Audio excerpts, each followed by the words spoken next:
Hi everybody, I'm Sam Gelfand and this is Sportsline. Today was a big day for the Blackfoot Broncos, so I'm here inside Blackfoot High School to give you the rundown.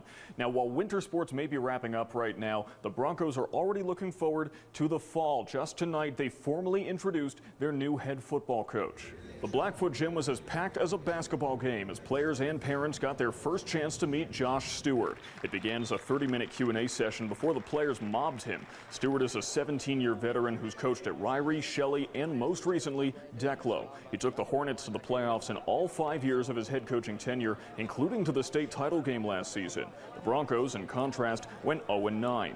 Stewart says he's not totally tearing down the program to start fresh, but he does want to transform the team into a group of heavy hitters. I do have specific philosophies defensively and offensively that I'd like to bring in. And like I said, most specifically, I think physicality. Especially it starts up front with the offensive and defensive lines. And so we're going to really focus on building those areas and go from there. Stewart says it can take time to connect and build relationships with players as a new coach, but he already won them over when a parent asked about weekend practices. Your weekend is you go home with your families and hang out with your families. Okay?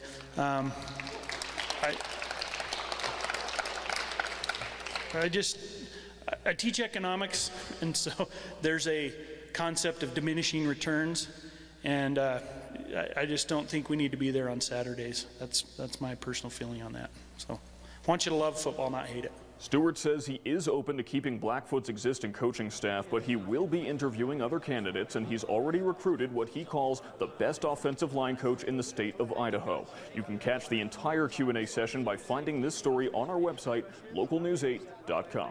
Blackfoot is also home to our Sermon Service and Electric Athlete of the Week. Now, the last time we had him on here, we called him the Beast of East Idaho, and his opponents would be hard-pressed to disagree. Our Sermon Service and Electric Athlete of the Week is Mac Mauger.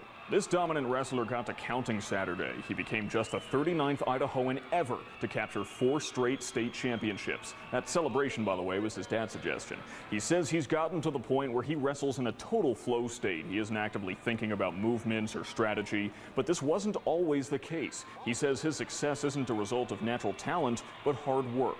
When I was younger, I've always wrestled. I started wrestling when I was like 5 years old.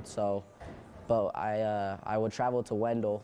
It's about 2 hours away from here, out by Twin Falls, and I would travel there a few times a week. I would stay in the weekends there, getting with coaches, stay with my uncles or aunt and uncle there, and that was hard. I was a young kid, like 3rd, 4th grade, and I did that all through middle school, and that's really why I got good as I am. That hard work certainly paid off, not just in the form of 4 titles, but a commitment to Mizzou to wrestle at a D1 program.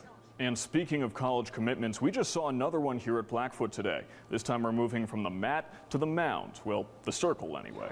Family and teammates gathered as Kaylee Verlanik signed her letter of intent. The pitcher and middle infielder is headed to Yakima Valley College in southern Washington. Kaylee says she's overjoyed to finally reach this point, but at the same time, she told her coach it's also something of a sad day. I will no longer be able to play with these ladies that I've grown up with. I've actually played with the girls that played for Broncos for my whole life, since I started.